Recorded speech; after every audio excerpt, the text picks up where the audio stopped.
Have you ever noticed that there are certain questions that a narcissist just cannot answer? They seem to have the answers for almost everything, but there are certain questions that narcissists just cannot answer. And I'm going to go through them in this video. By the end of this video, I'm going to give you 8 questions that a narcissist just actually cannot answer. So stay tuned.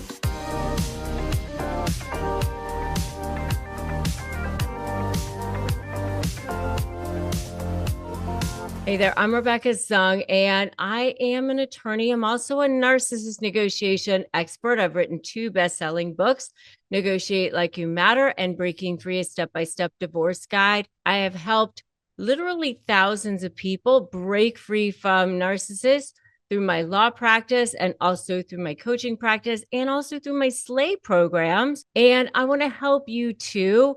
I've helped people get 2 lives of freedom, possibility, purpose, start new lives. That is my mission on this planet. So make sure you subscribe to this channel, hit that notification bell.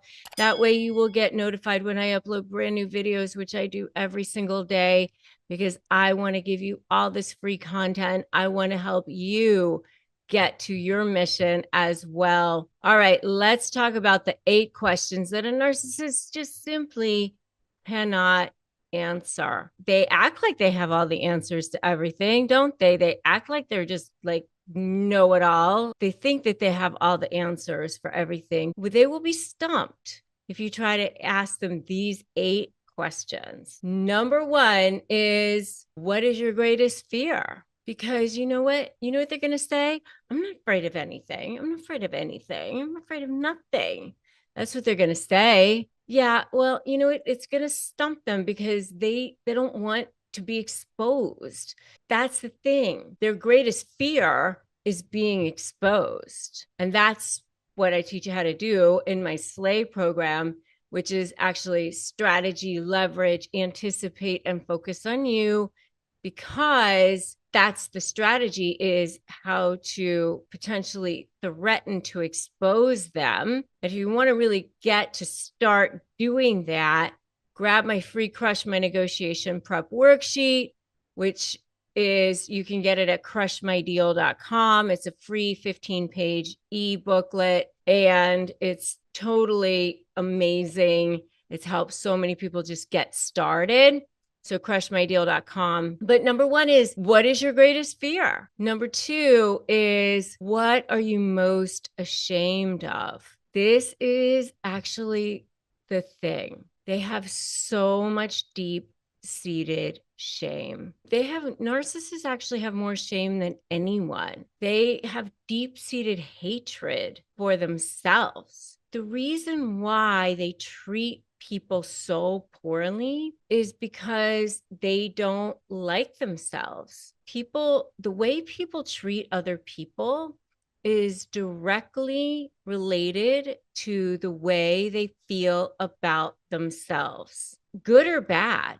So if they're treating people well, it's because they feel good about themselves. If they treat people poorly, it's because they don't feel good about themselves. The reason why narcissists don't treat people well is because they don't feel good about themselves inside. What are you most ashamed of? They're not going to have that conversation. They have deep-seated shame, more shame than anybody. I mean, everybody has internal shame. All people do.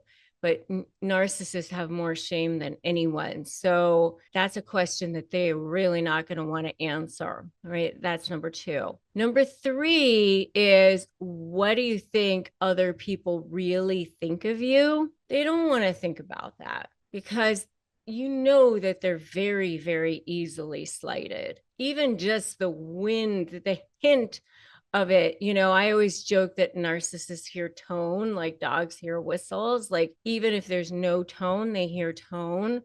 They're very, very, very easily slighted. If you ask them, what do other people really think of you? I mean, they might just say, oh, everybody loves me, or I don't really care what other people think of me. It might give you some crazy answer like that. Or they might say, you know, everybody hates me, or, some victim answer. I don't know, but it's a question that's not going to sit well with them. I mean, because obviously everybody has this thing, where they think about what do other people think of them. But for narcissists, it goes back to that deep-seated shame and that deep-seated hatred. They don't want to think about that question. So that's number 3. Number 4 is, do you have any close friends? Again, it brings out that deep-seated shame because it exposes the fact that they don't really have any close friends. They usually don't have any friends at all. They might say, oh, this person's my friend or that person's my friend. And it's usually not somebody who's their friend. I mean, it's usually somebody who's maybe an acquaintance or somebody who is only around them for something,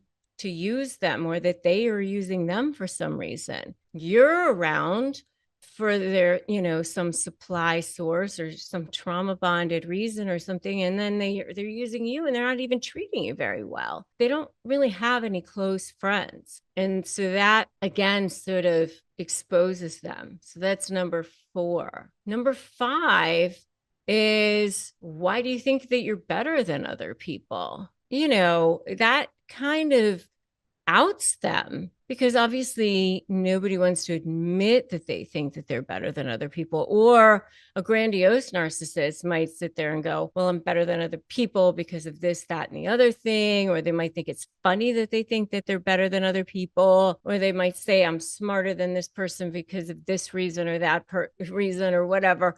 But, it's not a comfortable conversation for most people, because they know they're supposed to be humble, or they're supposed to not be going around saying this. But covert narcissists really know they're not supposed to think that they're better than other people. So they don't want to say, oh, I'm better than this other person, even though they walk around acting like they're better than other people a lot of times. So that's, again, it's not necessarily a comfortable conversation for them. And it's a question that they simply cannot answer. So, we're working our way through 8 questions that a narcissist just simply cannot answer.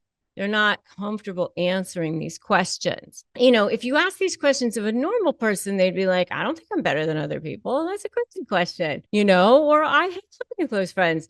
And, these are all my best friends, So these are questions that if you're not a narcissist, they're very easy to answer. But if you're a narcissist, they're very difficult to answer. Think about that.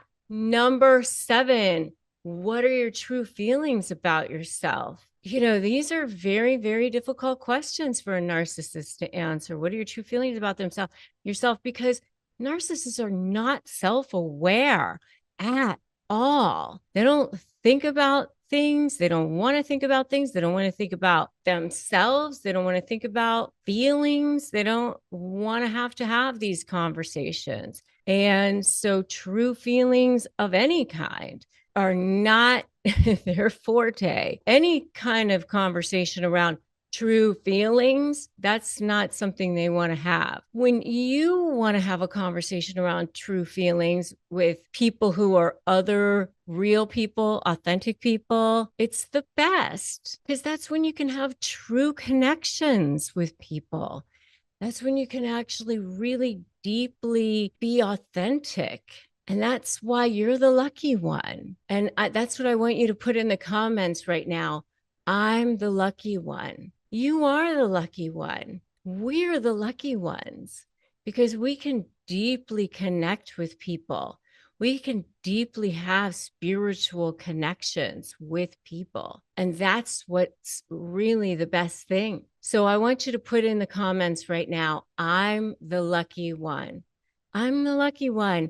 You are the lucky one. That's what makes it, being an empathic person, being a true person, being a deeply connected person, being a deeply feeling person, a sensitive person, a self-aware person is actually the best feeling in the world. A true communicator is the best feeling in the world. And even though it makes you sensitive and it makes you more open and it makes you more vulnerable, it actually is so much better than being a person who is unable to be self-aware, unable to be connected, unable to reach people on a deep level. When you ask a narcissist, what are your true feelings about yourself? They won't be able to answer that question.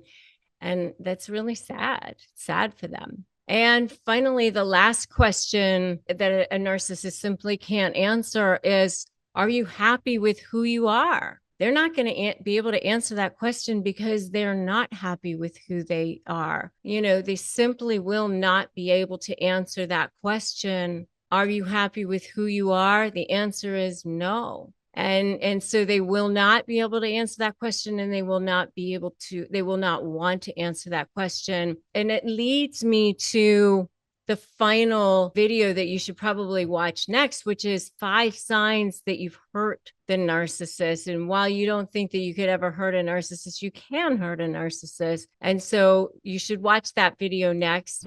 After you subscribe to this channel and join my free private Facebook group, because you do need support, you need help, and make sure that you're connecting with people who can help you cope and get supported. So join my free private Facebook group, Narcissist Negotiators with Rebecca Zung. Remember that today's a great day to start negotiating your best life. I'm so glad that you joined me. I'm so glad that you're here. And I will see you in that next video, 5 signs that you've hurt the narcissist. And I will see you there.